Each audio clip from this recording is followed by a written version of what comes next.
Hai, Assalamualaikum warahmatullahi wabarakatuh dan selamat sejahtera cikgu ucapkan kepada semua.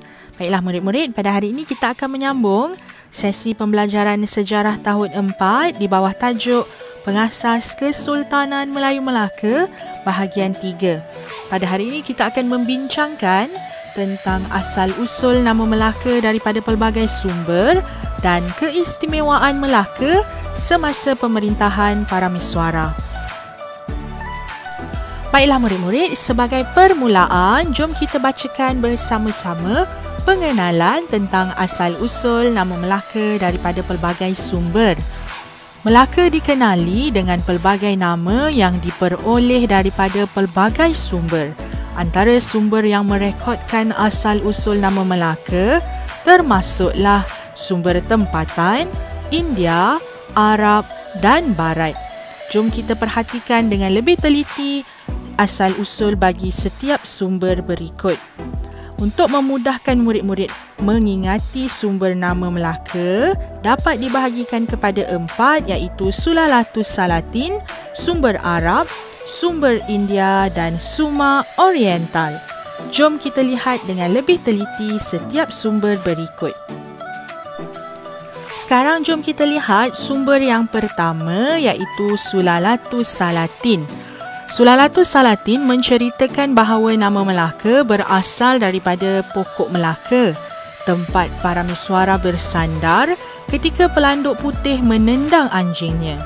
Dapat diperhatikan antara petikan yang dapat dibaca daripada sumber Sulalatus Salatin dalam halaman 71 yang berbunyi, "Apa nama kayu tempat kita berdiri ini?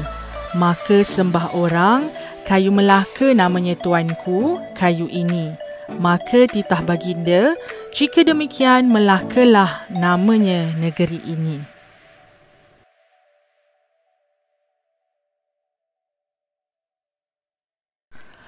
Seterusnya, jom kita lihat sumber yang kedua iaitu sumber Arab. Sumber Arab menyebut Melaka sebagai Malakat yang bermaksud perhimpunan segala dagang. Daripada gambar, murid-murid dapat melihat contoh pertemuan para pedagang di Museum Istana Kesultanan Melayu Melaka. Sumber Arab ini diperoleh daripada Muhammad Yusuf Hashim 2015 daripada buku Kesultanan Melayu Melaka edisi kedua Kuala Lumpur, Dewan Bahasa dan Pustaka di halaman 13. Seterusnya untuk sumber yang ketiga pula ialah sumber India. Sumber India mengikut mitos Hindu menyatakan Melaka disebut Amalaka iaitu pokok pertama yang tumbuh di alam semesta. Sumber ini juga daripada buku Muhammad Yusuf Hashim pada tahun 2015 dan murid-murid dapat melihat gambar yang menunjukkan suasana masyarakat India yang datang ke Melaka ketika itu.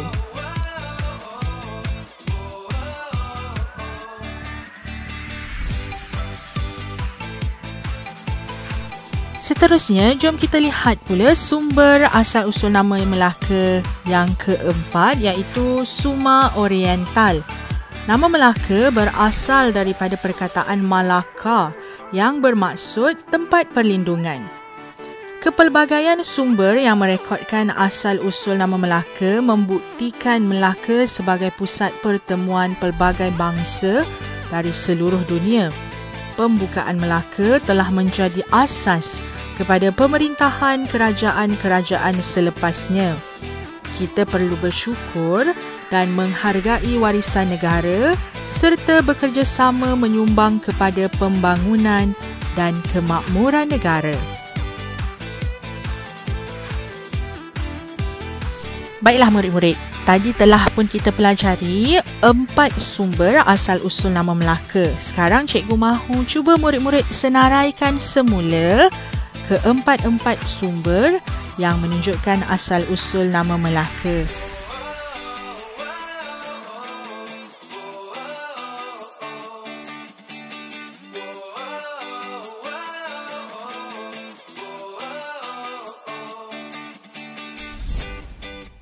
Syabas dan tahniah kerana berjaya menyenaraikan asal-usul nama Melaka. Seterusnya kita akan meneruskan ke bahagian yang berikutnya, iaitu keistimewaan Melaka semasa pemerintahan Parameswara. Melaka mempunyai banyak kelebihan untuk dijadikan sebagai pusat pemerintahan kerajaan. Jom kita lihat apakah keistimewaan Melaka tersebut semasa pemerintahan Parameswara. Baiklah murid-murid, keistimewaan Melaka yang pertama ialah terlindung daripada angin monsun.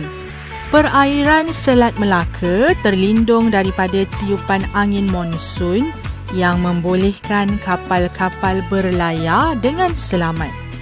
Keistimewaan Melaka yang kedua pula, kedudukannya yang strategik. Melaka berada pada kedudukan yang strategik di antara jalan laut timur dan barat. Kedudukan yang strategik ini menarik minat para pedagang untuk singgah berdagang. Dan keistimewaan Melaka yang terakhir ialah kebijaksanaan pemerintah. Pemerintahan Kesultanan Melayu Melaka mengamalkan pentadbiran yang cekap dan terbuka. Keterbukaan ini juga menarik minat kerajaan asing untuk menjalinkan hubungan diplomatik dengan Melaka.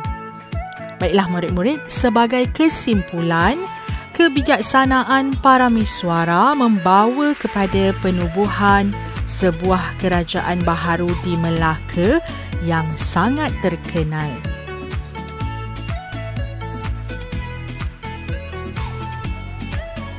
Nampaknya kita telah tiba di penghujung pembelajaran pada hari ini.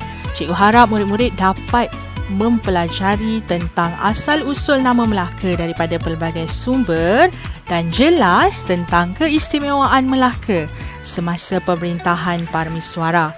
Jangan lupa siapkan tugasan yang diberikan dan semoga kita berjumpa lagi dalam sesi pembelajaran yang akan datang. Jaga diri semua. Bye!